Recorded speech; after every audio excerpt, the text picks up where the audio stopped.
Živijo, tukaj je Anže, poslušate podcast Apparatus, kjer legitimni člani družbe povejo, kaj počnejo v življenju. Stroške gostovanja, spletne strani in vseh fajlov Apparatusa tokrat sponzorira podjetje Design, ki se ukvarja z industrijskim in grafičnim oblikovanjem ter oglaševanjem in je na internetu na www.de/sigen.si.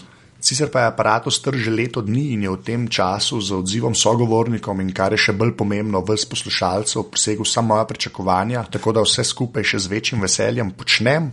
Tako da sem tudi na urgiranje nekaterih poslušalcev omogočil, da lahko tudi vi pomagate Apparatusu direktno, ker sponzorji ne morejo vsega pokriti. Te intervjuji pa pač terjajo svoj cajt in jaz sem samo en model z mikrofonom in računalnikom. Tako da, če bi radi pomagali Apparatusu, greste lahko na apparatus.si/podpri, link bo tudi v vseh postih.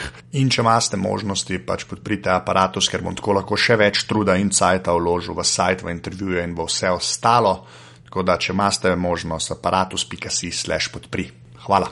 Tole pa je 40. epizoda Apparatusa, v kateri sem govoril z Andražom Torijem, ki je soustanovitelj Zemante, sicer gasi požare.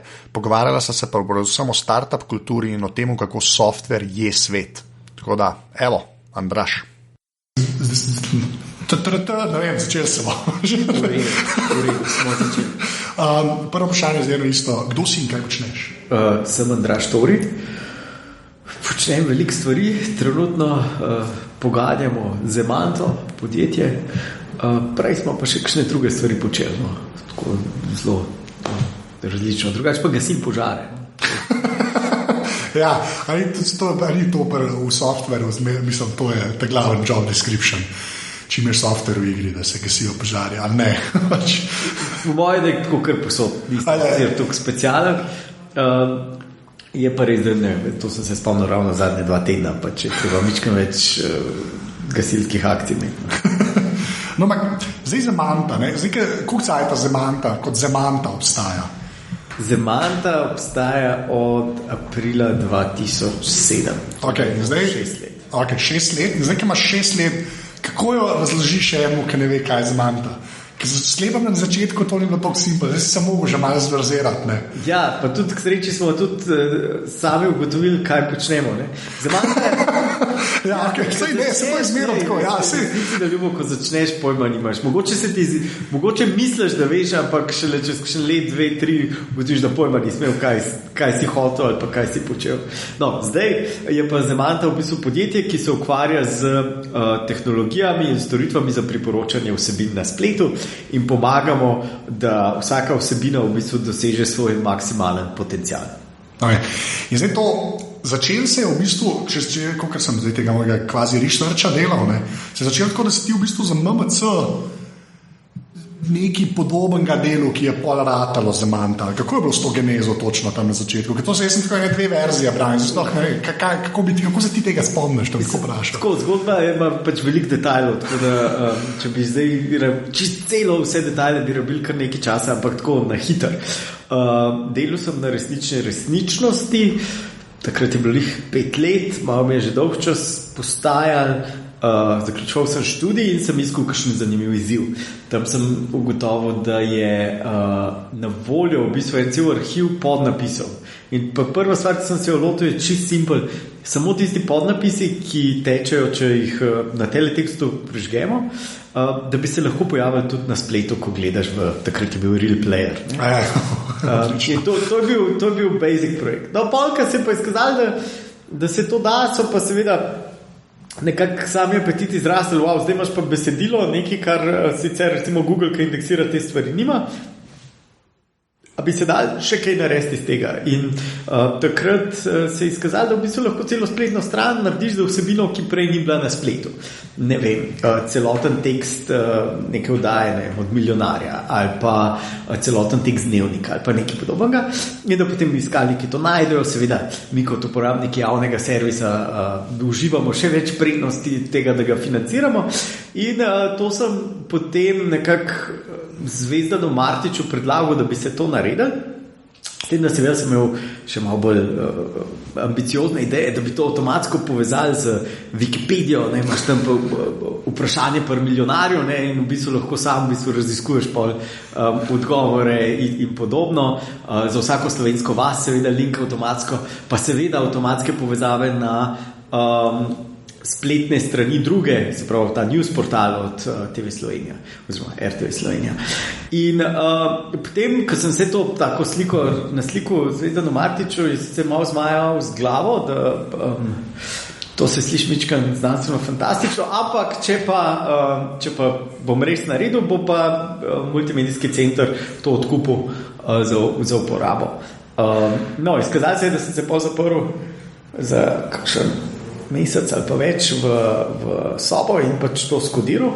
Takrat pa že malo razmišljal, kaj bi se dal še naprej iz tega. No, in takrat sva s Boštjanom začela se intenzivno pogovarjati, da bi v bistvu lahko iz teh pametnih tehnologij povezovanja vsebin naredila podjetje. Seveda pol, ko je v bistvu to štartalo, še malo prej, preden je bil ta projekt na RTV-ju realiziran, sva dejansko pač odprla Zemanto in začela iskati, kaj bi bil lahko nasleden posel. Ta del mene v bistvu še najbolj zanima. Zdaj, ker ta cela startup kultura toliko zrasla v neki karkoli pač je, do tega še pridevano.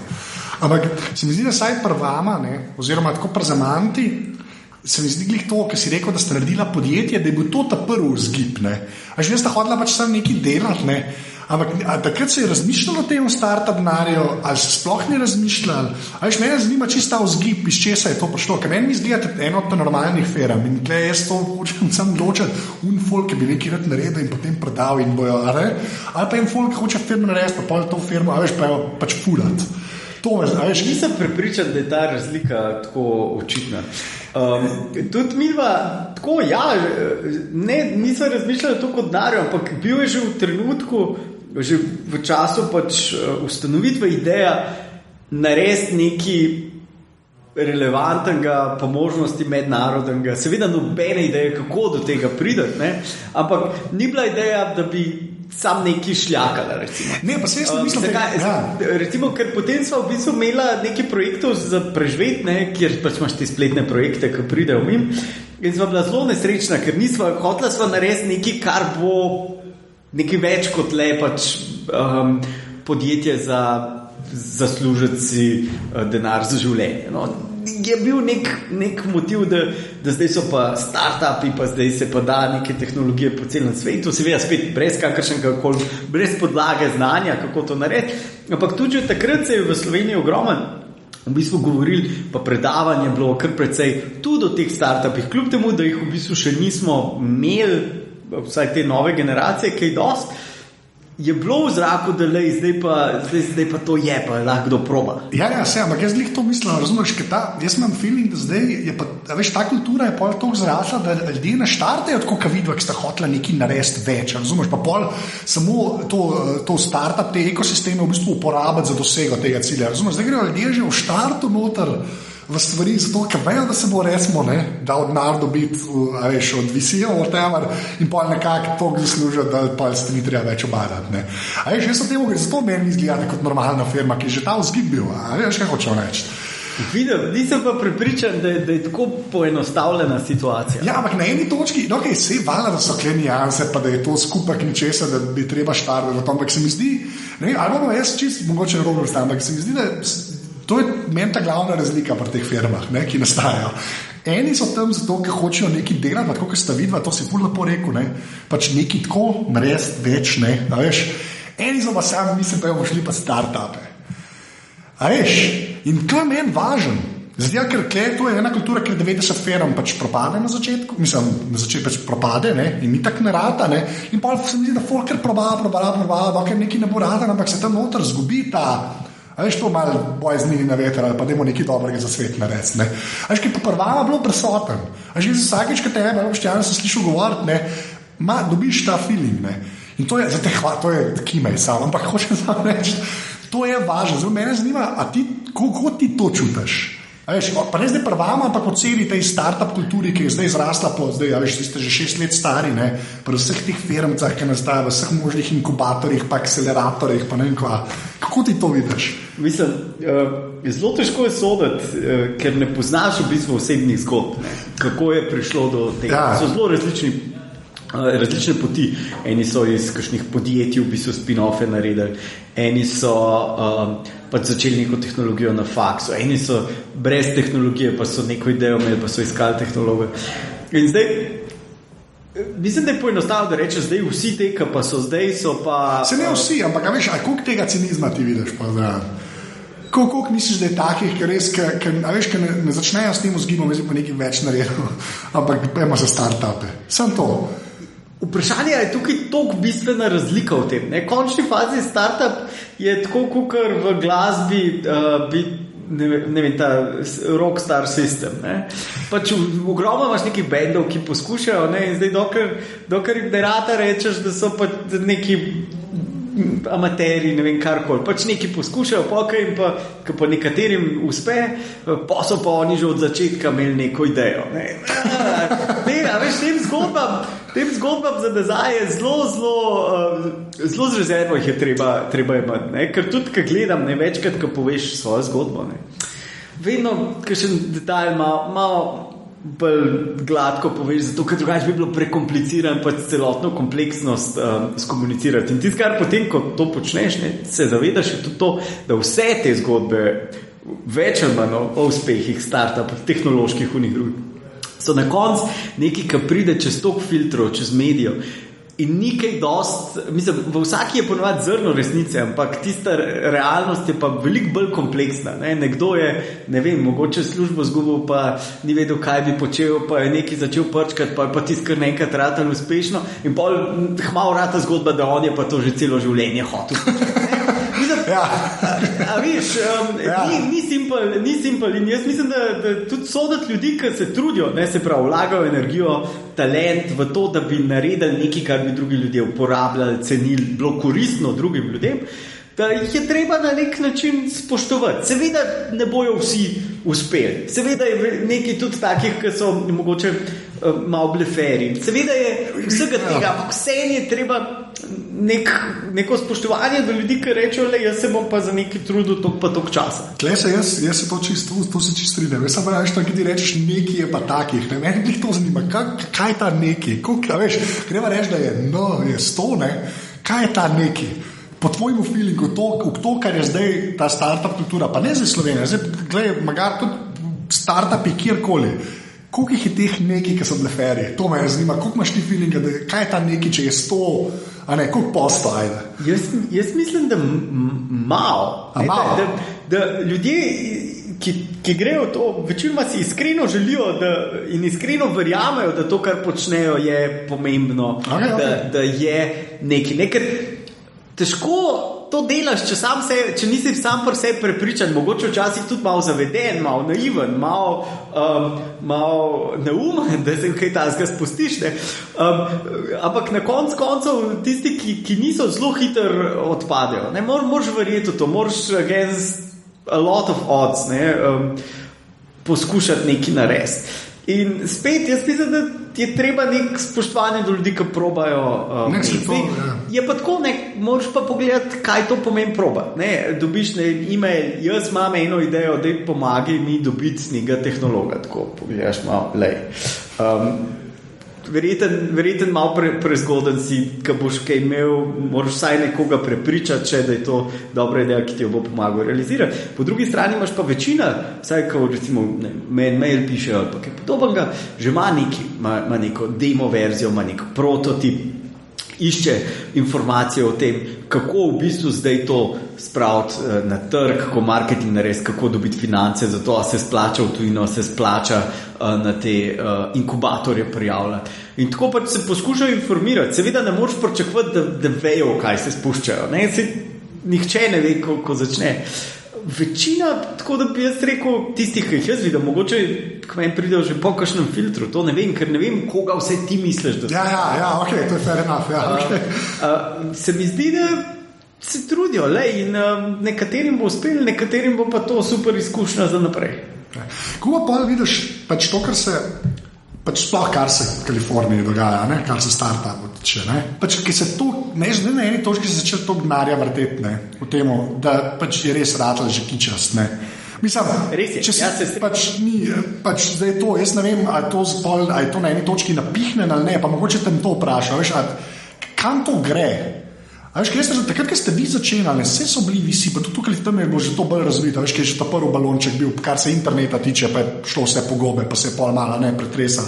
Pa jaz ne govorim, da je zdaj nek balon ali pa whatever, ampak kam to pele, ker je res, mislim, res pol te cifre, ki jih berem, to je že to gnarja, da jaz ne razumem, kje se to konča, oziroma kje so meje te, kaj se zgodi? Bej, korak nazaj. No, prvi trend, v katerega so verjeli tam v prvem dotkom, pa mogoče ta drugič, da drži, ki si ga je treba zavedati, je to, da software is eating the world.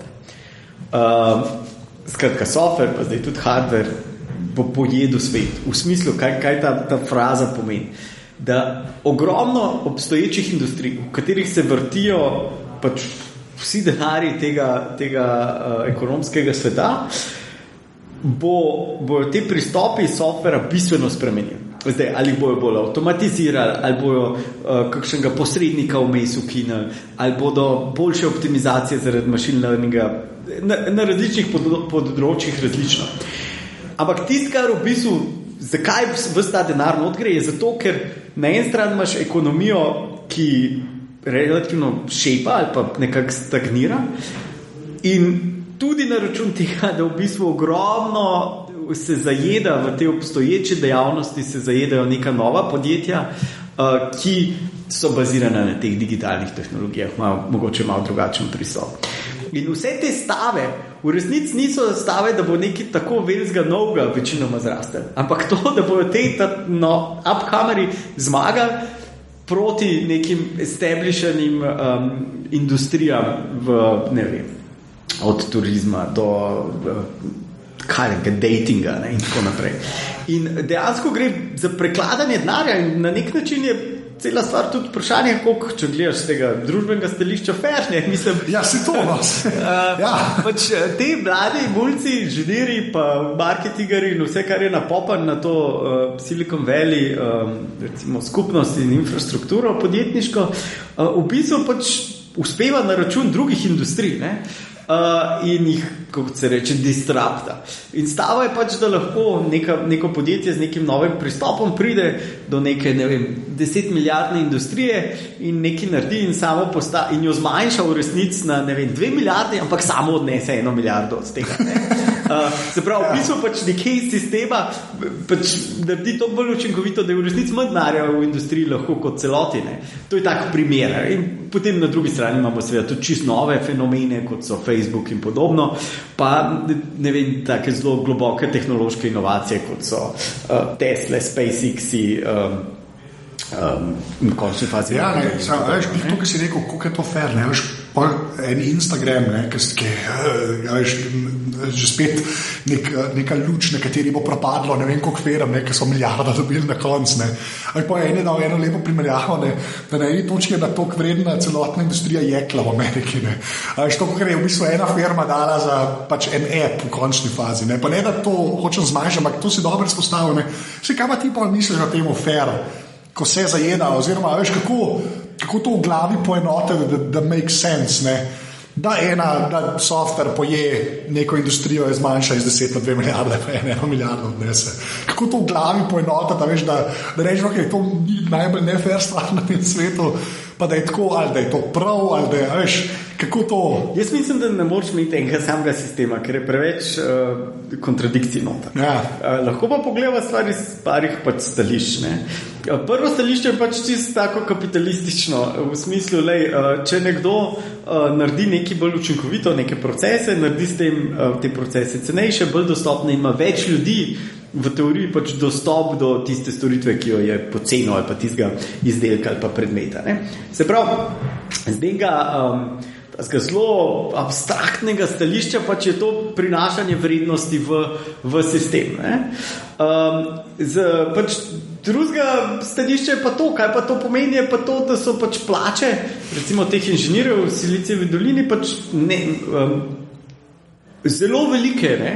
Napram nekomu, ki dela, ne vem, v Walmartu. Ne? In si težko včasih tudi to, kar počnejo ti inženirji privoščne. Zdaj pa, kaj pa zdaj prava družbena ureditev, ki bo to uredila, ker v končni fazi se nam lahko tudi zgodi, da zdaj pa zares, ne, kar se že vsako desetletje, zdaj bo pa vse zautomatizirano, ne bo benga dela več za nikogar. Ne. V končni fazi se nam zares lahko zgodi, da za ogromno ljudi ne bomo več ustvarjali dela. Vsaj, mislim, čeprav tokrat je bila že ta trditev na laž postavljena, ampak še vedno je verjetna, da mogoče pa v tem ali pa v naslednjem ciklu. Ne. Ampak zihar se pa lahko reče, da je res, da se saj premika v to smer, ne da bo kdaj res dokončno bo šlo to rekel, ampak kaj se pa pluje, ne? Še vedno ekonomisti pravijo, da pač ko delo potem postane dosti pocen, se najde nove stvari, ki jih lahko te ljudje počnejo. Ampak če greva nazaj, ne, se premikamo v to smer in bomo mogli ugotoviti, kaj to pomeni za družbeno ureditev. Ali to pomeni, da bomo uvedeli temeljni osebni dohodek, ali to pomeni, da bomo nekako drugače razporejali kapital, ker kapital se vedno bolj koncentrira. Ravno zaradi vseh teh vzvodov, na en stran globalizacija, tehnologija itd., se v bistvu industrije morajo, oziroma pač po ekonomski logiki konsolidirajo in kapital koncentrira. Kar pomeni, da tudi ta neenakost na svetu se v bistvu povečuje. Pač tisti, ki imajo vedno več, medtem ko tisti, ki imajo vedno manj, ali pa v najboljšem primeru enako. Ne. In zdaj, to ni ekonomski problem, to je političen pa družbeni problem. A se nam zdi, da je tako prav, da svet deluje, ali moramo sprejeti pač kakšne politične rešitve, ki bojo drugače obrnile stvari. Ne. In jaz mislim, da ta neenakost bo slej ali prej ratala ena bistvenih tem in ne samo neenakost med Zahodom pa svetovnim severom, svetovnim jugom, ampak znotraj držav, ne, ZDA in podobne, se jim tudi te neenakosti tako povečujejo, da v neki točki bo verjetno treba neke nove pristope, da ne bojo stvari v končni fazi eksplodirale. Ja. Lepa zadnja beseda. Ampak ja, no se to, to je zmeren depresij se pogovarja. Pa se to so take filozofske, ampak nekaj to se glede, zato sem prihodil to vprašati, ker kako se rekel to, da software bo pojedel vse, ker jaz drugega mehanizma, ki to dela, ne, a veš, te neenakosti, jaz ga ne vidim, ne. A veš, jaz ne vem, kaj v zgodovini, kaj je to, kar naenkrat podarale 17 temeljev, to hitro. Ja, vse stvar je čisto preprosta. Komunikacije, to, da lahko zdaj ti iz ene točke na svetu v bistvu en izdelek prodajaš po celem svetu masovno, komunikacija, logistika, vse to se je tako poenostavilo, tako globalizira, tudi seveda carinski dogovori, ki so se znotraj Evrope, znotraj Severne Amerike ukinili. Vse to omogoča v bistvu to, da koncentracijo tiskama, ki ima zdaj pač v software, ali pa nasploh, tiskam malo boljš na neko stvar delati, ne, bo lahko preprosto vse ostale na svetu. In kar pomeni, da imamo čisti pač star system, ne? Se pravi, res ta power law, ne? Ene parki pač v vsaki industriji, ki pač poberejo največji kos pogače in potem vsi ostali, ki se trudijo. Zdaj, dobro, vedno bo še ostali neke kulturne produkcije lokalne, neki craft, se pravi, obrtništvo itd. Sej je treba pač malo z rezervo vzeti vse to, ampak koncentracija, ki se dogaja, je pa tako zelo velika, ne? In bomo res rabili neke nove pristope, da ukrotimo te neželene pojave, ki se ob tem dogajajo. Ja, okay. Grejo se malo nazaj na zamanto, da ne boš čisto ne. Meni se je to zmerno fajn pogledalo, sploh s polkom, ki je v tem, veš, ker se mi zdi, da doskrat se na te širše zadeve pozna, pa pol zgleda polka filozofiranja v končni fazi sem, ne vem, res, kako se rekel, no se tam je lepa, ta software, da it's the world, to mi je ta lepa fraza, ampak to se pozabi se, da pol neki tudi propada, da je tudi minus nekje v vsemu temu, ne? Pa se mi zdi, da to doskrat sploh kaj je v temu startup svetu, ne? Doskrat to pozabijo, ne? Pa imaš več blizu tega, ker imaš ljudi, ki zelo z majhnimi timi, ne, dosegajo ene velike korake v enih industrijah, ki so bile prej pa 30 let so tam s kolebancem skakali. Zdaj, so si oni sami krivi, to je tudi čisto legitimno vprašanje, ampak Dobar, to se doskrat pozablja, no, zelo hoče reči. V glavnem, a veš, sam nazaj tako na Zamanto, ker jaz sem jo prvič srečal v bistvu kot WordPress plugin. Pač drugač, ne vem pa pol, ker Žlendra poznam, ki vam je delal, čeprav štekam za Drupal, modul. Ne. Zdaj pa, ker ste pol, kaj je to ratali, da ti pomaga pri bloganju, ne? Ker tako v končni fazi to mislim, da je tista Zamanta, ki je ratala, to lahko rečemo, ali ne, ali kako, kje bi ti dal to točko, kaj je bila una Zamanta, ki bi ti rekel, zdaj je pa neki ratal. Tako, kaj je bil takrat Zamanta? A to imaš neko ročnico? Zdaj odpiraš tako zelo zanimivo temo, kaj je to uspeh, ne? No, ali pa tako, sej kaj zate, sej to je v bistvu del tega vprašanja, pa ste takrat bili, pa kaj je pomenili, da si rekel, da smo pa Zamanta, pa je ratal nekaj. Ja, no, prvo bi v bistvu čisto zasebnega stališča. Zelo nelagodno se počutim, ko ne vem, v medijih kjerkoli nekdo reče, Zamanta je pa uspešno podjetje, pa kaj podobnega. V bistvu tako tisti, ker na nek način se vedno navzven seveda ustvarja slika pač uspeha, tudi novinarji radi imajo take zgodbe, ne? Še posebej, če jih ni prav dosti. Hkrati pa navznot vidiš, koliko stvari je še negotovih, koliko imaš še za narediti. In v bistvu vidiš tiste uspehe, seveda, uspel si prvi izdelek prodati, uspel si prvega investitorja dobiti, uspel si dobiti veliko investicijo, uspel si dobiti 500,000 uporabnikov. Ampak vsak ta uspeh še ni tisti končni uspeh, ki bi rekel, zato smo pa zdaj mi res uspešni. Ne? Vsak je sam tako, ko bi rekel, dodatna stopnička, ki ponavadi pomeni to, da sam še v bistvu več odgovornosti je, da boš tudi naslednje stopničke šel čez. Ne? In je še vedno, Zamanta na nek način je še vedno startup, ne? Mi še vedno nismo profitable. Ne? Se sicer trudimo tja priti, pa zmanjšujemo to razliko, ampak mi imamo še ogromen za narediti, zato težko bi rekel celo zgodbo, da jo zaključim kot to je pa nekaj uspešnega. Dosegali smo kar veliko uspehov na poti. Tako jaz bolj potem artikuliram zgodbo. Ne? In vsak uspeh je v bistvu odličen, ne? Praznuješ v končni fazi, ne? In pa se naslednji dan zbudiš in rečeš, ojoj, kaj sem si nakopal. Ker je pač tudi pritiski in vse to iz tega izhaja. Večinoma sicer so to bolj interni, notranji, osebni pritiski, kot da bi ti kdo direktno nalagal, ne? Ampak taki smo ljudje. Ne? Ja, no, niso vsi, kakšni bi že malo rekli, bi se malo trepljali, ne, veš. Ampak si se malo, ne? Se ampak ti glih prav, ne, treba imeti. Ja, vse to prav, ne, se to ful zabaval, se mi zdi. Ampak veš, koliko vi ste na eni točki, to, kar sem mi zanjič rekel, ko sem se prvič dobila, v bistvu, da ste to že povezani z WordPressom, ne, da ste v bistvu default inštalirani, če si na njihovih serverjih. Ker meni, kolikor jaz spremljam, sploh s te CMS-je, pa jih kar spremljam, realno gledam, če preveč za enega, ker ne dela toliko tega, to je kar big deal. Pa zdaj ne govorim, da klema me parata, ali ker si enkrat z WordPressom, ampak hočem samo reči, ker WordPress je res neka taka entiteta v tem fohu, kar se interneta tiče, pa contenta, pa to, kar vi delate pol, ne.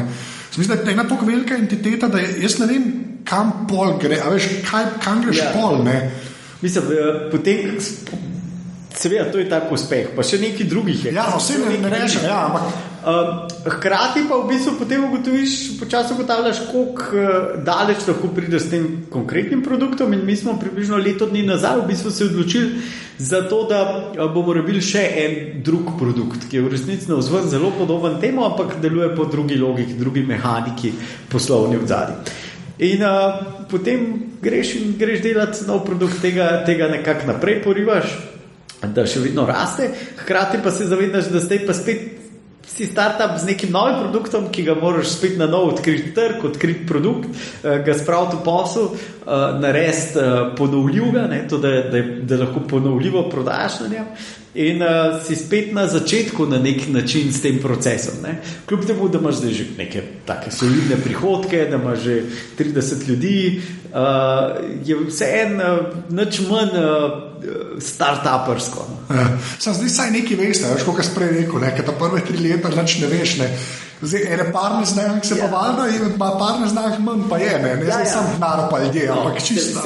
Seveda, veliko se naučiš, veliko bolj si vpet, tudi lažje v bistvu delaš, ker veš, da si nekje že v tem poslovnem okolju, kjer mi delujemo, da v bistvu tudi worst case pa niso tako worst case. Ampak ja, vedno, ko pogledaš za en let nazaj, se po čelu udariš in rečeš, kaj sem delal. In ta ista situacija sem recimo imel na televiziji, ne, kjer sem to vdajo vodil, potem sem pogledal en let nazaj, kako sem vodil in sem rekel, pa draž, pa ti nimaš pojma, zdaj si končno malo več pogrunto, ne, in potem en let kasneje spet se gledaš in rečeš, wow, koliko takrat nisi imel pojma. Ja, to je kar ena taka tema, ki se mi zdaj pojavlja v teh intervjujih, zdaj, ker sem Sergejem Hvalosnetjem govoril, nekaj piše za Joker, ne, je tudi rekel, da še dobro te je v bistvu sram unih stvari prej, ne, ker drugač bi na istem ostal, ne, da je to kvečem dobro, pa se mi zdi, da to je ena taka življenjska lekcija, ker mislim, da sam če stvari delaš, si jo dojavaš pač, ne.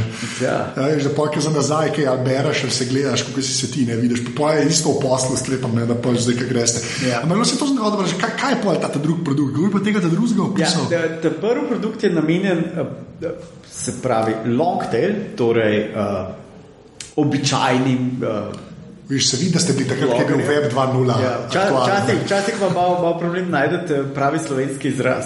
Se pravi, tem blogerjem, malim blogerjem, ki jih imamo veliko tudi skozi to partnerstvo z WordPressom, ki uporabljajo na tako drugače ta produkt za priporočanje vsebin, med tem, ko pišejo besedila. Kar je zelo v redu. Ampak to je pač za ta long tail. Najdeli smo tudi, kako to spraviti v denar. Hkrati smo pa videli, da je nekak limit, koliko daleč lahko to stvar pripeljamo in da obstaja pri priporočanju vsebin še drug trg, ki se tiče predvsem malo večjih založniških hiš, kjer pa v bistvu ti ne priporočaš piscu, ampak priporočaš bralcu, hkrati v bistvu priporočaš tudi neke komercialne oglaševalske vsebine. Z založniško hišo si pa deliš v bistvu potem nek prihodek ali pa dobiček. In v bistvu to je navzven zgleda enako ali pa isto, ne? Na koncu, ko bereš, je nekaj priporočil, kam klikati. Zadaj je pa neka čist druga poslovna logika, čist drugačni poslovni procesi, drugačen tok vrednosti, vse dovolj drugače dela. No in na tem področju smo mi v bistvu novinci, zdaj zadnjo leto.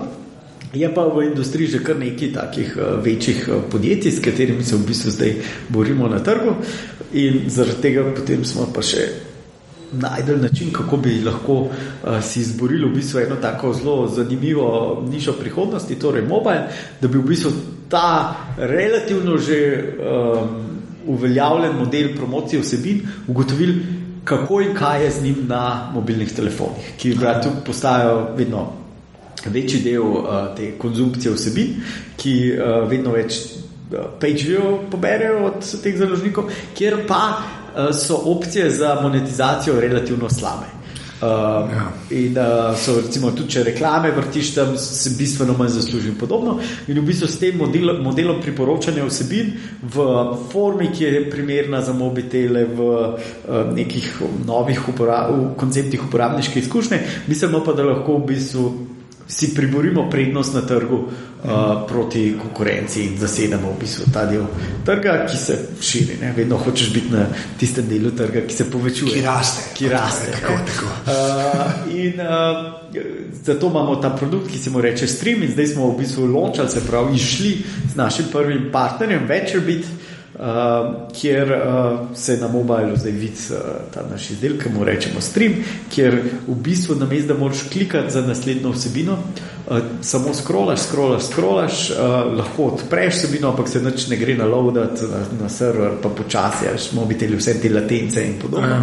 Tako da v bistvu je zelo taka bolj smutna, tekoča uporabniška izkušnja, ki upamo, da bo v bistvu se dala zato tudi precej lažje prevesti v nek oglaševalski posel. No, ampak tudi to, kar si rekel, ne, da zgledata na koncu isto produkta, pa pol nista, vse to me je najbolj zanima. Ker zdaj, dokler si ti blogerjem med pisanjem priporočaš vsebine, až ne delaš to z vsebino, kot ta, kaj je tista vsebina. Je v bistvu vse odvisno od tega, kaj on piše, pa gre pol čez srče. Mislim, da tako ne.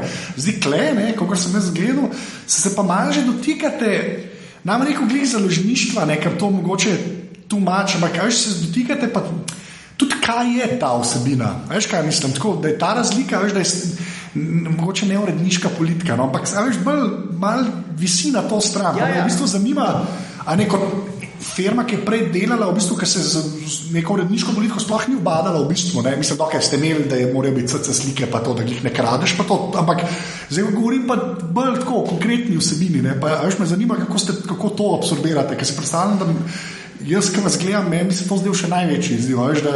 Ja, učimo se.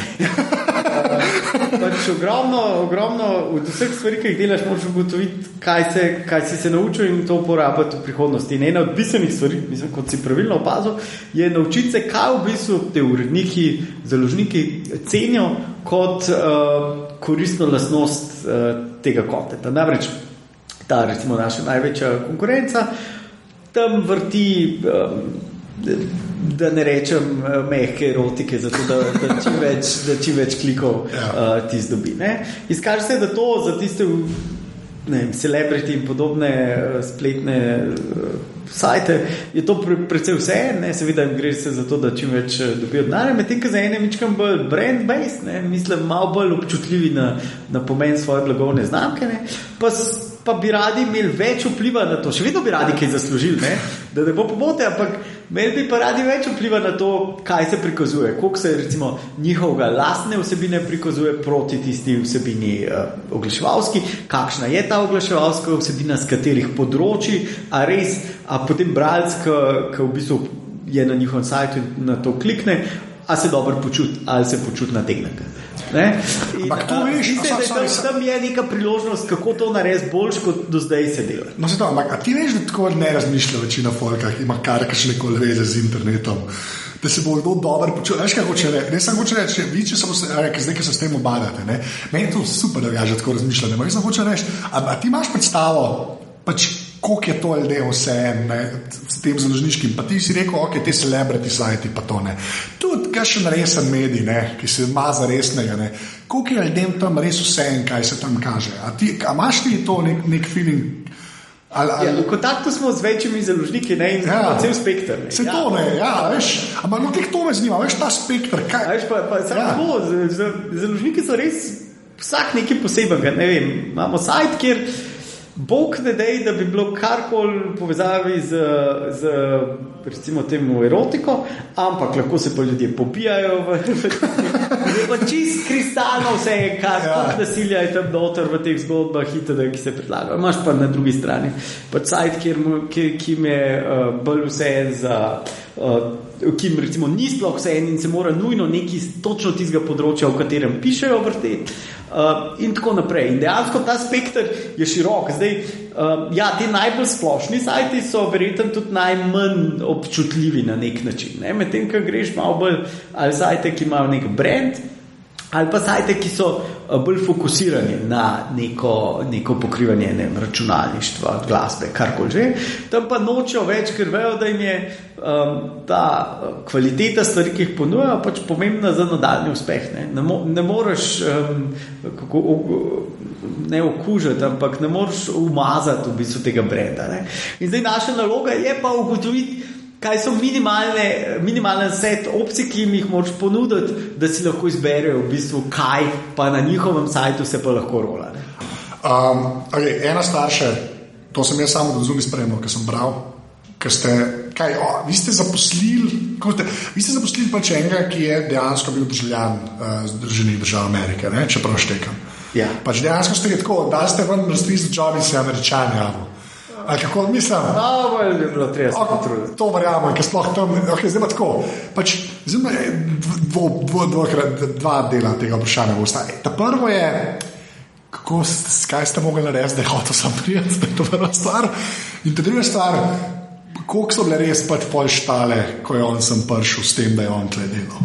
Ker od odzunaj je tako zgledal, da je bil to res oren problem, pa to je en človek, vi niste pripeljali tam 27 ljudi, ki bi šivali superge za vas, pač enega, ki se bo za kompom sedel. Najprej prvo ta rekruting. To ni bil zadnji, potem smo še enega Rusa, pa še enega Američana, tako da nismo upali, kljub vsem zapletom na tej zgodbi. Gre pa takole. Takrat smo mi se odločili, da definitivno si želimo malo premešati kri tukaj v ekipi, zato ker pač naš izdelek je za ameriški trg in delali smo ga pa od inženiringa sami Slovenci. Torej, če hočeš malo bolj razumeti trg, rabaš še koga tako malo v ožji ekipi, ki to dela. In smo načrtno v bistvu iskali v ZDA. Seveda, vedno smo že vse svoje objave tudi v angleščini, to že prej, vedno, pa včasih se je tudi doparjalo, ampak tukaj smo pa slučajno na enem dopisnem seznamu zasledili, nam je nekdo forwardal, da en Američan, inženir, bi rad preživel par let v Evropi in delal. In seveda smo ga pokontaktirali, preverjali ozadje, kaj je počel in tudi mlad inženir in ga povabili na intervju. On je bil seveda za, ker je to itak iskal in je povedal, da bi si on želel kakšne 2 let delati v Evropi, preferably Paris or Barcelona. Mi smo rekli, no problem, Ljubljana, that's Eastern Paris.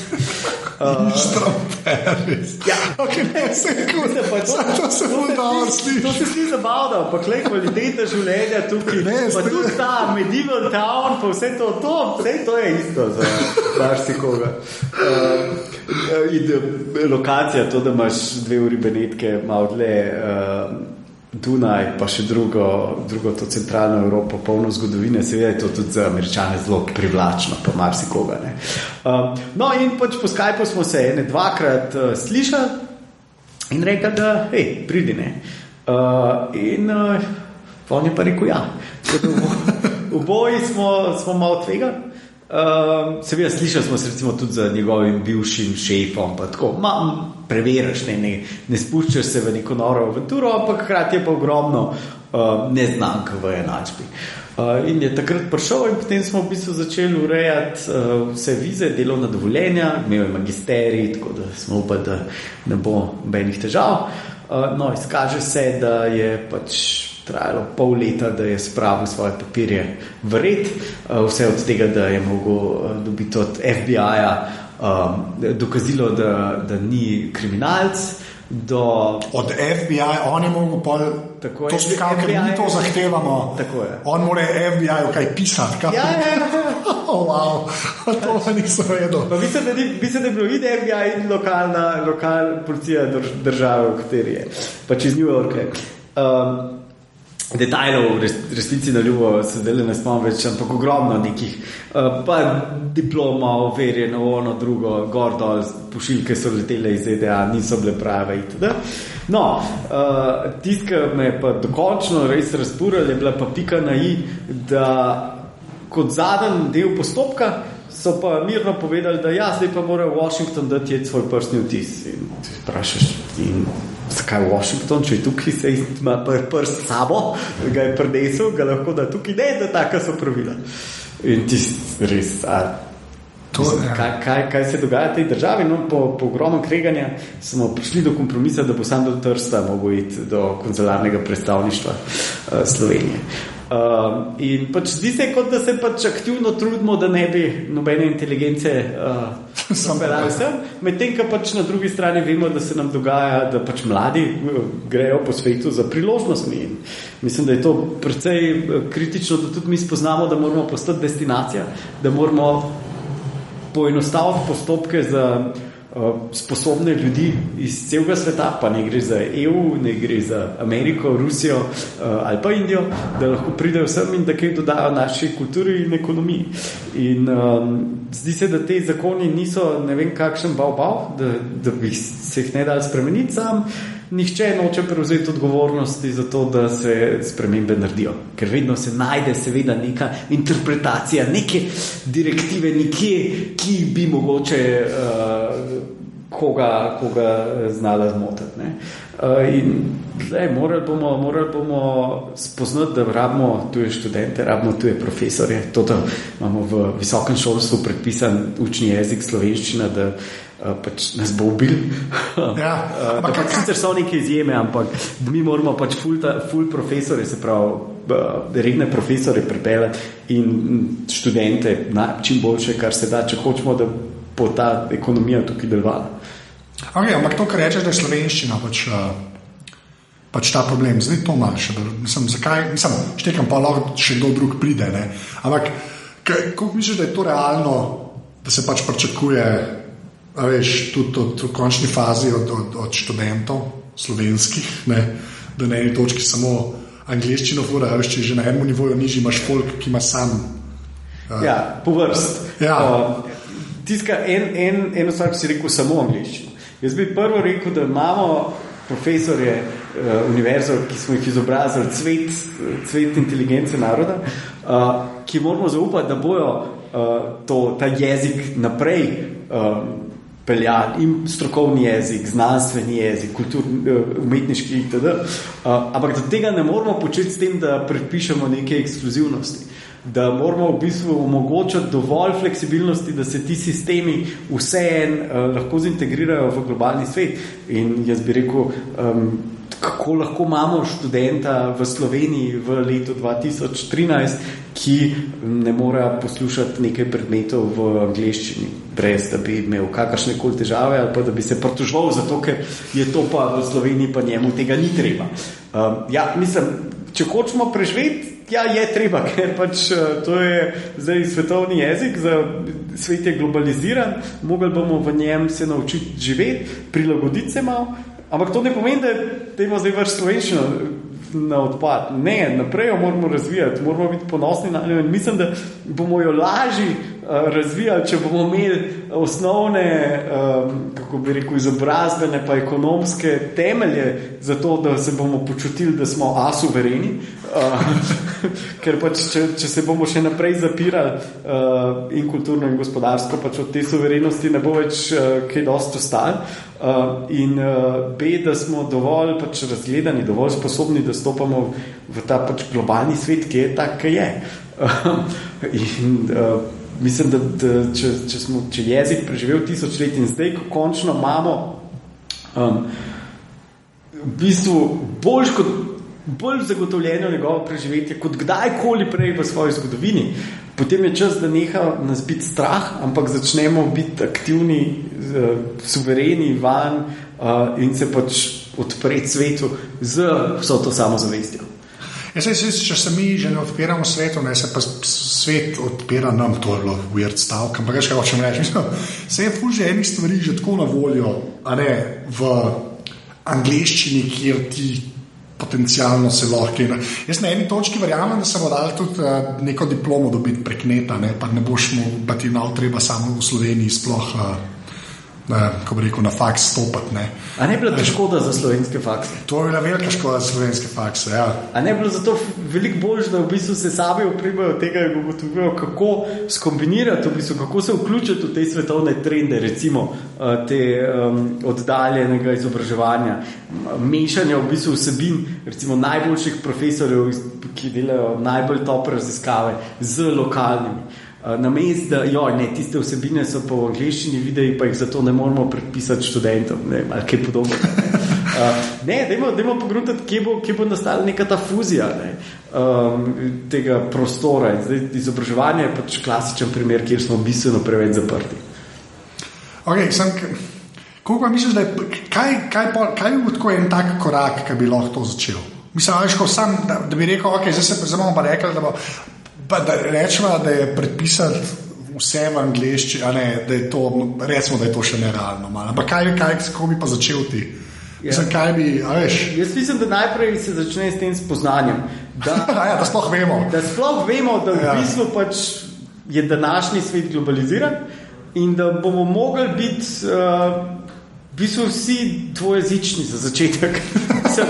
Kako grozno se to sliši, ampak zdaj lahko se odločimo, da bo malo nas dvojezičnih med slovenščino pa italijanščino, malo med slovenščino nemščino, malo med slovenščino angleščino, malo med slovenščino pa hrvaščino.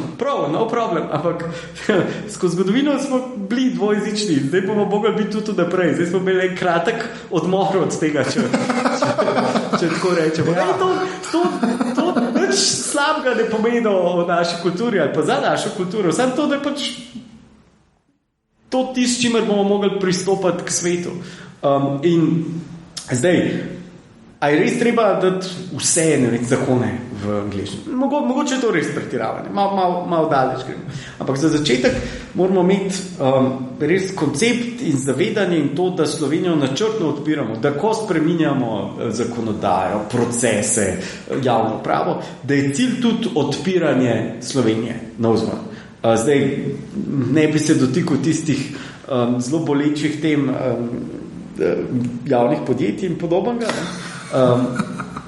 ampak imamo še kup drugih, ne, za začetek pač to, da ljudje na uradu za tujce govorijo vsi par jezikov, ne enega, tisti ljudje ne smejo biti bilingualni, morajo biti 10-lingualni. Ja. To je kriterij, da lahko tam delajo, zato ker je to njihova funkcija, ne, in podobno, ne vem, na Bavarskem dvoru, če kdo se vozi z avtobusom, je info.točka za tujce, kjer je plakat, na katerem pišejo besede info.točka za tujce. In to so edini jezik in edine besede, ki na tistem plakatu so.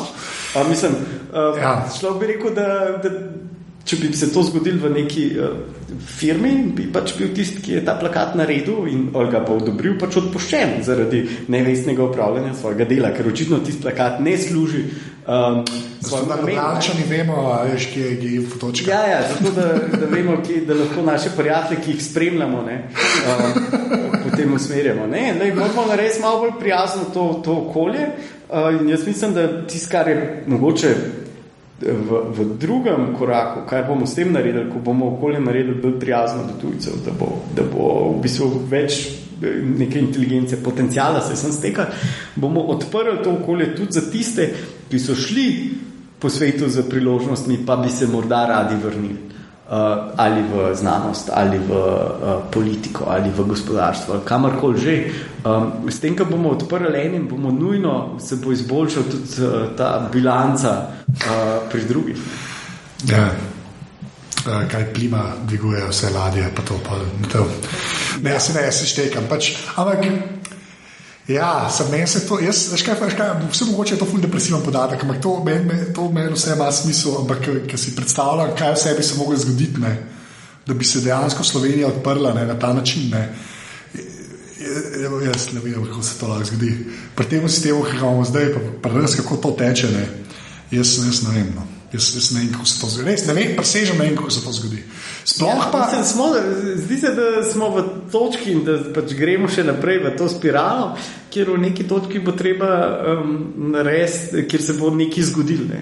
In če se že bo nekaj zgodil, zakaj se ne bi pripravili, da se bo zgodil nekaj dobrega namesto nekaj slabega? To se strinjam. Ampak kleva mogoče še ena stvar, in to je bilo moje eno vprašanje. Ne? S tabo, ker si vi ste firma, ki je v bistvu na tujih trgih deluje, imaš pa stik in vi ste pač na par tujcev pripeljali. Samo vsi od tih, kot si ti prej rekel, ker se svet pač globalizira na kakršen koli način. Pač, vam je to že malo DNK-ju, ne? Niste samo slovenska firma, ki pač nekaj počne. To bi težko rekel za zaman, to je fair, recimo. Mislim, ste slovenska firma, ampak ste toliko upeti v tujino, da pač vam ni problem niti tako razmišljati in vse te zdaj. Zdaj me zanima, kako ti kle vidiš ta prepad, ki je, vem, da je klišejsko vprašanje, ampak jaz se zmeraj vračam na to med tem folkom, bom rekel starejših generacij ali pa prejšnjih generacij, ker čist interneta, pa računalnikov, pa tam je tudi angleščina ogromen problem, kar se Slovenije tiče. Za ene rojene po letu 80 je manjši problem, da zna angleščino in slovenščino, ker folk je prej rojen bil. Ne? Kako ti vidiš ta prepad generacijski? Sploh pa uporabi tehnologije ali pa čemarkoli, kako to pol propagira ta sistem, kjer smo mi zaprti, pa kjer se ne da pol nič tazga narediti, pa to. Koliko misliš, da je to res akutno? Malo me pomer, pa reč, da ni to, ampak ne vem, ko boš rekel. Ja, zgodil se je tisto, kar pač se je predvideval, da pač v neki digitalni dobi bojo haves pa have nots. Ja. Se pravi, tisti, ki imajo, tisti, ki... Ne to reči, ne reči nekaj bolj pozitivno. Čas. Ampak situacija, po moje, še zdaleč ni tako kritična. Zakaj, ne? Prva stvar so te stvari, ki jih nosimo v žepih. Ne? Ja. Te telefoni so en tak trojanski konj, ne? Za večino generacij, mogoče za najstarejše ne. Ampak en trojanski konj, kako v bistvu se vklop vse te populacije v to digitalno ekonomijo, digitalno družbo, digitalno državo v končni fazi. Skozi pač storitve, ki jim služijo, ne? Ker mogoče njih, čeprav, kar vidim iz lastnih staršev, ne? Mogoče jim ni toliko Facebook ali pa kaj. Čeprav, ko pogruntajo, kaj vse jim to omogoča, tudi začnejo aktivno uporabljati. Ne? Ampak mogoče imajo pa neke druge potrebe in šele, ko bojo lahko te potrebe zadostili, ne, prek digitalnih sredstev, takrat se bojo dejansko odločili in vlagali energijo, da bojo kaj od tega spoznali. Ne vem, zato, ker je vnuk odpotoval za priložnostjo v London, se bo tudi star oče naučil e-mail uporabljati, ne, ali pa Skype, ker je to pač edini način, kako neko direktno potrebo, ko jo ima, zadovolji. In če bomo pač delali storitve, ali pa ko bodo te storitve na voljo, in zdi se, da pač generacija teh storitev je nenehna in da bo za velik starostnih skupin, pa grupacij, pa podskupin poskrbljen skozi to, se bo začel samo od sebe na nek način reševati. Tudi zato, ker je v bistvu cena bistveno padla s temi telefoni. Ja. Dostopa do teh digitalnih tehnologij. In ne vem, od tega, da vse generacije uporabljajo bicikel in zato, da vidiš, a bo tam, kamor bi si ga rad sposodil, a je kakšen bicikel, boš imel pač app za to. Za avtobus boš mogoče tudi pogledal ali na internetu ali pa na telefonu, preden greš od doma, kdaj točno bo prispel. In nek kup nekih stvari, ki bodo... Da so jezični. Ja, če vzamemo tak zelo banalen, ampak resničen primer, ne, za uporabo interneta na Hrvaškem, ne, je največ naredila Severina. Ne. Krajst, se vem, okay. Čak, mislim, da se bo vsak konkreten, ne, skratka, te digitalne tehnologije so samo orodja, ne, to mora biti nekaj, kar bi ljudje radi videli, uporabljali, kar so že, ne.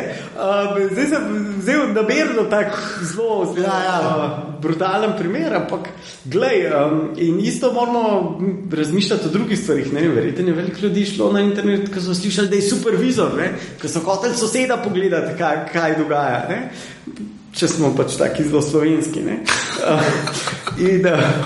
Okay. In imamo še kakšne druge storitve, ne vem, zdi se mi, da je pač napaka to, da so zaprli zemljiško knjigo, recimo, ne. Ta transparenca, tist, ki se nismo dotaknili, pač to, da hočeš, nočeš, bo zdaj o nas v digitalni dobi precej več javnega, kot je bilo v preteklosti. Če pogledaš Švabe, ne, ja. Nemci se proti temu borijo še pa jož, pa še malo zraven. Ne. Imaš občutek, da ratuje, tudi približen ne. Ne, sam se mi pa zdi, veš, kle je pol ta zbiranka, pol Pirc Musarjevo, ne, zdaj dokler je še tam na funkciji za informacijsko obveščenko, ne.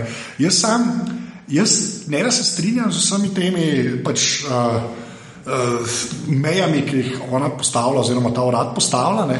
Ampak se pa strinjam toliko s tem, da mogoče je te meje treba kle postaviti, ne. Jaz mislim, da to oni vejo, zato da se pa pol dejanska meja mogoče malo normalno postavlja, kot bi se sicer. Ja, mislim, razen neumnosti s piškotki, se absolutno strinjam in moramo, da ne bo pomoten, ker moja izjava ni bila, zdaj bo pa vse odprto. Ne, se to, ja. Samo to, da zdaj bo pa precej več, ne vem, če res na svojem primeru mislim, mene starši pač v kakšnem drugem obdobju bi rekel, da bo hunjo za tabo, a ne? Pa vse, kar naredijo, je to, da mogoče enkrat na teden pač v Google pišejo ime, pa pogruntajo, sem objavil kakšno objavo, in mogoče tale intervju bodo najdeli in podobno, ne? Si predstavljaš to par let nazaj, porabil bi vohunsko agencijo, da bi vse to ugotovil, ne? In ne, da bo zdaj vse odprto, ne? Ampak da bo precej več in da pač ljudje, ki jih zanima nekaj nas vedeti, bodo to lahko zvedeli, ne? Ja, veliko lažje, mislim, če naš drugega. To pa ne pomeni, da ni pomembno, da skozi razmišljamo o tem, kaj je dejansko tam zunaj, kaj so meje, kaj so digitalne prepreke, kaj morajo biti zakonske prepreke in o tem pa zelo aktivno razmišljati in delovati na tem področju. Ne si pa zatiskati oči, da je mogoče Pandorino skrinjico nazaj zapreti. Ja, kar Nemci še kar verjamejo, mislim, okay. Ja, no, mislim, pri njih je res to zelo akutno, ne, oni blarajo, veš, na street viewju, pa tako ene stvari delajo, ki so meni, so zelo take piškotki varianta, no, ki je nek ukrep, ki ta prvih 30 sekund se dobro slišiš, pa malo več razmišljaš, veš, da je pointless. Ampak pač tudi take stvari je skozi. Gre zdaj na to zadnji del, ki te sprašamo, hardware in software, ki ga uporabljaš, tako da komp pa telefon. Povej, ko imaš.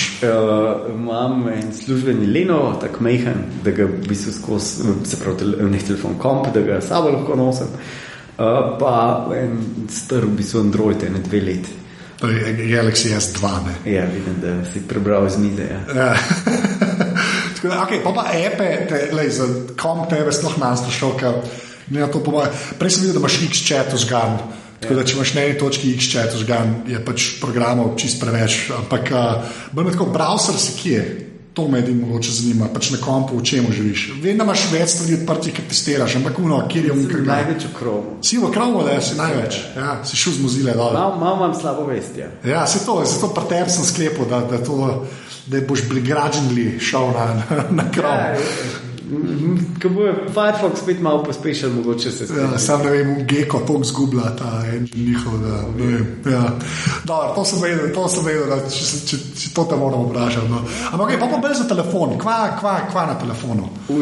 Kar poglej, vse to vsak mu reče, ampak tako, to me pa res zanima. Kaj na telefonu res uporabljam? Tako. Pa kup majhnih stvari, ne? Od tega, da na troli pogledam, kdaj so avtobusi ali pa bicikl za bicikle, par bližnc do BBC News sajta, da vsaj približno vem, kaj se dogaja, ker nimam televizije. Pa kaj RTV Slow sajt.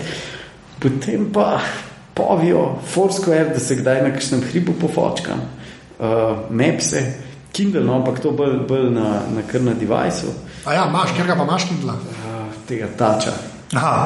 Ne Paperwhite, ampak to mesto. Paperwhite, ampak rajš bi imel z gumbi. No. To veliko ljudi reče. Če bi imel gumbe, bi bil. Sam ni fajn. Sedaj so nekaj novega izdala, ampak spet nima gumbe. Ne, nima gumbo, sam lučka je fajn. Ja. Tako da to... Kaj imaš pa za Twitter? Kaj pa za Twitter uporabljaš? Pa Twitter, tak default client, ampak se ne tweetam kaj dosti telefona. Če že tweetam iz računalnika, ker ponovadi retweetam kakšen link ali pa kaj, ki ga berem. To je to, tako da v bistvu ni nek velik teh aplikacij. Mapse, pa te standardne stvari povijo, seveda. Facebook imam, če mi je res zelo dolg čas. Pa tudi Chrome tle gor, pa le sklepam. Tudi Chrome je gor, ja. Tudi Firefoxa. Sam ne veš kje. To je samo. Ampak ja. Ne, pa se to je fajn. Google Now je fajn. Google Now, jaz ga imam tudi, zato imam angleščino, ne. To je pa kar malo magic, ne. Jaz to folko ne znam, zanj sem mogel nekaj naročiti, bi se za en daril iz eBaya in zato, ker je moj eBay account vezan na Gmail, je videl, da je bilo shipped in dobiš ship. Pa zdaj, ker sem bil v Angliji, se pojavljajo ti leti, pa mislim, tako res je noro, no. Ja. Mal creepy, ampak me ne mot, tako, mene res ne mot. Google Now je... To je prihodnost, ne? Ja. Zdaj te tehnologije prej, recimo, sicer na mobitelu ne uporabljam, ampak prevajanje v končni fazi. Ne? Prevajanje tudi je ena globalizacijskih tehnologij, ki tudi tem starejšim generacijam omogoča, da katerokoli spletno strem. Ja, za silo, ampak... Moja mat ima vžgan po defaultu v Chromu, da gre vse v slovenščino. Ja? Je pol polone, ampak zdaj je tudi že kam šla, ker prej v life ni šla. Ne? Tako da, ja. To pa uro, no, verjetno najbolj popularno uporabljam alarm, vsak dan zjutraj pa koledar, zato da vem, kdaj sem. A kar Google Calendar sinkaš pa? Ja, okay. Tako čim bolj simplistično. Čim manj členov v verigi. Čim manj členov. Ja. Kaj treba to reinstalirati, ne? ROM sem si je dal gor, to je taka muka, ko moraš posod se logirati. Pa slejko prej na Nexusa, Andreaš, slejko prej na Nexusa. Ko bojo malo lažje ga narediti. Smo videli, kakšno opetka, čeprav on zgleda še večji. To je tisne. Vsi verjamem, da trg zahteva večji, hitrejši telefon, ne? Ampak jaz bi si želel, da je tale S2 je tak relativno majhen, isti form faktor, ista velikost, mogoče malo hitrejši čip, pa ene dvakrat dlje, da baterija zdržava. Ja, sam to. In čipa tudi, če ne pospeš, sam da dvakrat dlje baterija zdržava. Ampak očitno nas ni dovolj takih, ki smo baterijo ljubci, da bi izdali Ja, nekaj konkretno, ja. Ali bo pa sam software tako napredoval, da ne bo treba več. To si lahko lažemo. Veš, kako je software? Ja, sej. Obstaja tak pregovor, da software je kot plin. Ne? Pač širi se, dokler ne napolni prostor. Okay. Zdaj pa še zadnje vprašanje. Če bi mogel eno fizično stvar izpostaviti, ki je naredila vtis na to življenje, ful velik, ali jo še imaš, mogoče nimaš več, kaj bi to bilo? Eno stvar. To je annoying vprašanje, ker je ena stvar, ampak ena stvar mora biti. Nimam ene, ko bi na življenje, ampak tako zanimivo opažanje, če si zajejo.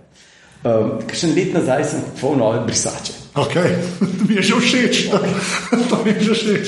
No, in ko sem prišel do pulta za plačati, sem ugotovil, da so te brisače 3-krat dražje, kot bi bil sicer pripravljen za brisače plačati. Ampak, ker jih ni bilo veliko, pa to sem rekel, dobro, gremo, ajde. In ugotovil sem, da obstaja res razlika v kvaliteti brisač na tem svetu. In da se zdaj, da bi lahko bistveno boljši dat zaradi take male stvari, kot da je una brisača, ki izpod tuša stopaš, res, res fajn. In tako da Douglas Adams je imel prav kaj o teh brisačah. Je. Pa 42 let zmeram res, tako da. Lepa, pa vse to je super. Okay. Andraž, hvala, to je to. Evo, zdaj ne govorim več toliko, kjer so bili v aparatu, ampak povej še, kje ste najde na internetu. Pač Twitter pa sajt. Twitter, Andraz. Kar je noro, da si dobil to vsaka čas. Ja, bil sem dovolj hiter, ja. Potem na webu sem še vedno andras.vpengine.com, dvojni VP engine, ker moram na eno domeno se predstaviti. Vse imam, to risi sem, to je tista zadnja stvar, ki pomislim na pol na Facebooku, pa tako ljudje, ki hoče ime rečem, sam po Googli, ki se vse najde in telefonska in karkoli. Vse, lepa. To je to, hvala. Ja, hvala tebi, bilo je zanimivo in zabavno. To je bila 40. epizoda Aparatusa. Andraža najdete na Twitterju pod @afnaandraz, jaz sem na Twitterju @afnaanzet. Še enkrat pa, če slučajno imate možnosti, da bi podprli tudi finančno Aparatus, ker tako meni omogočite, da še več truda in cajta vložim v celo zadevo, greste lahko na aparatus.si/podpri. To je do naslednjega tedna to. Čau.